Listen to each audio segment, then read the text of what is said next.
Salut les gamers, bienvenue à Professeur Board Game, je m'appelle David. Aujourd'hui à Board Game 101, on regarde le jeu Age of War.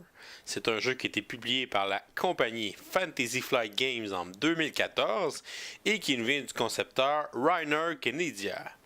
Le jeu se joue de 2 à 6 joueurs et dure environ 15 à 30 minutes. Le but du jeu, très original, c'est d'avoir le plus de points de victoire à la fin de la partie. C'est un jeu qui va mélanger les mécaniques de lancement de dés. On va essayer d'avoir des symboles pour faire les différentes lignes de bataille sur les différents châteaux qu'on veut conquérir.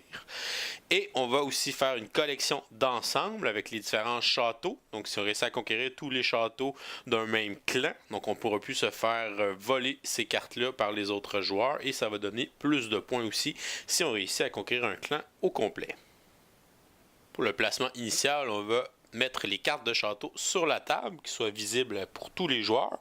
On voit que les cartes de château, on a différentes couleurs, donc les couleurs représentent des clans. Alors le clan jaune, exemple, on a 4 châteaux, on a 2 châteaux dans le clan rouge, 2 châteaux dans le clan mauve.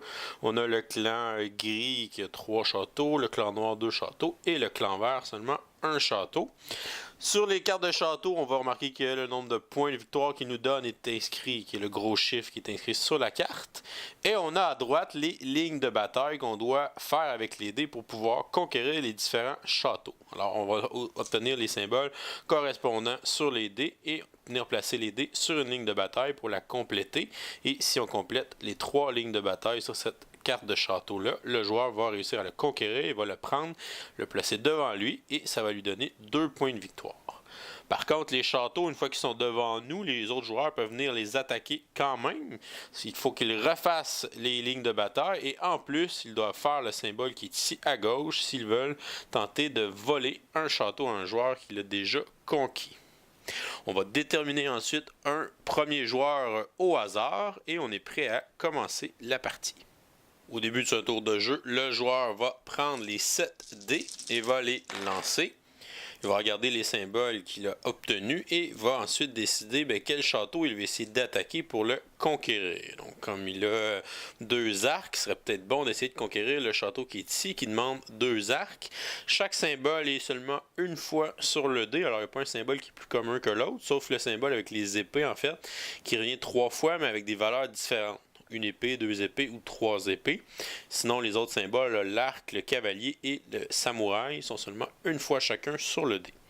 Alors, il va choisir un des châteaux à ce moment-là et il va attaquer une ligne de combat avec les dés correspondants. Donc, il va placer, exemple, les 2 arcs qui sont ici pour faire la ligne de bataille qui est là. On peut faire la ligne de bataille dans l'ordre qu'on veut. Si on réussit à faire une ligne de bataille, on va tout simplement relancer les autres dés.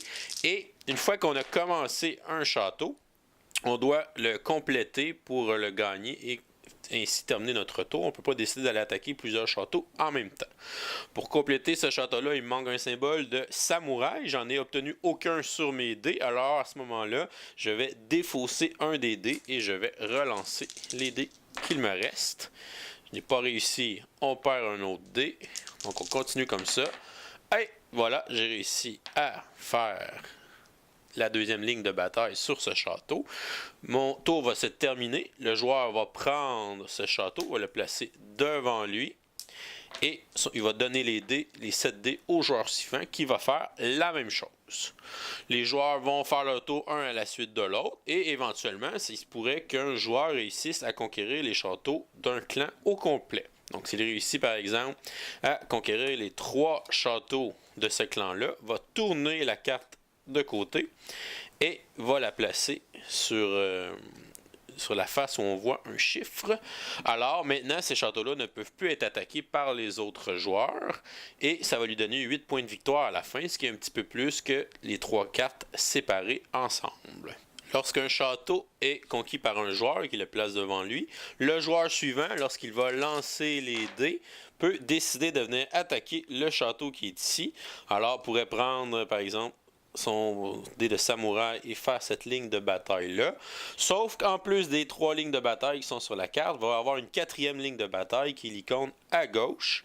Alors, à ce moment-là, c'est plus difficile d'aller voler une carte à un joueur, mais c'est quand même faisable. Même si j'ai 2 symboles pour faire 2 lignes en même temps, on ne peut pas le faire. On peut seulement compléter une ligne de combat à la fois. Alors, une fois qu'elle est complétée, à ce moment-là, je relance les dés. On est obligé aussi de relancer tous les dés qu'il nous reste. Et là, je pourrais aller faire l'épée.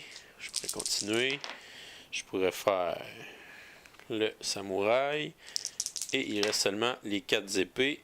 Et à ce moment-là, le joueur a échoué, n'a pas été capable de conquérir le château. Alors, il n'a acquis aucun château dans son tour et passe les dés au prochain joueur. La partie va se terminer lorsque le dernier château au centre va être conquis par un des joueurs. Et après, on va aller tout simplement additionner nos points de victoire pour savoir qui est le gagnant. Les joueurs vont additionner les clans qu'ils ont eu au complet, vont additionner le nombre qui est au verso, et les châteaux qui sont face visible vont additionner les chiffres qui sont ici pour indiquer combien ça fait de points de victoire au total. Le joueur qui a le plus de points sera le gagnant. Donc si jamais on a une égalité, ce sera le joueur qui a conquis le plus de châteaux qui sera le gagnant. Et voilà, c'est comme ça qu'on joue à Age of War. Je vous reviens avec mon opinion personnelle. Qu'est-ce que je pense du petit jeu Age of War? Si on regarde les composants, on a simplement les cartes et les dés. Les dés, les symboles sont vraiment cool aussi de la manière qu'ils sont faits. Pour les cartes, sont corrects, là, ils sont pas super épaisses non plus, mais comme ils restent sur la table, on fait juste les placer devant soi, on les manipule pas beaucoup. Donc au niveau de la qualité, c'est quand même correct qu'est-ce qu'on a avec les cartes. Pour le côté artistique, les symboles sur les dés, je les trouve vraiment beaux, vraiment original aussi. Ça met un petit peu la petite thématique là, du Japon, les samouraïs avec les épées, les cavaliers, les arcs, les petits symboles avec la tête de samouraï. Donc c'est vraiment très bien pour ça. Les dessins sur les cartes, je pense que ça aurait peut-être pu un petit peu plus beau. Le gros icône avec les clans de l'autre côté, c'est simple. Mais on aurait peut-être pu faire de quoi d'un petit peu plus élaboré là, au côté artistique pour les cartes. Mais les dés sont vraiment bien. Pour la complexité du jeu, c'est un jeu qui est très simple. C'est un petit jeu de dés. On doit donner les symboles sur les dés, les placer sur les cartes. Et on n'a pas le choix de toute façon de pousser notre chance jusqu'à la fin. Parce que c'est soit on réussit à conquérir un château, ou soit on réussit pas. Puis c'est au prochain. Alors pas une grande complexité dans Age of War. Pour le nombre de joueurs, se joue de 2 à 6.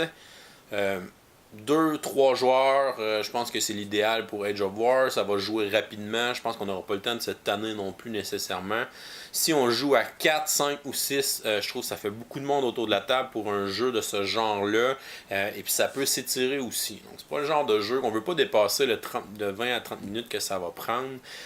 Parce que un jeu juste lancer des dés puis essayer d'être chanceux, ça peut être le fun pour passer le temps, mais c'est pas quelque chose qu'on veut faire pendant 45 à 1 heure de temps.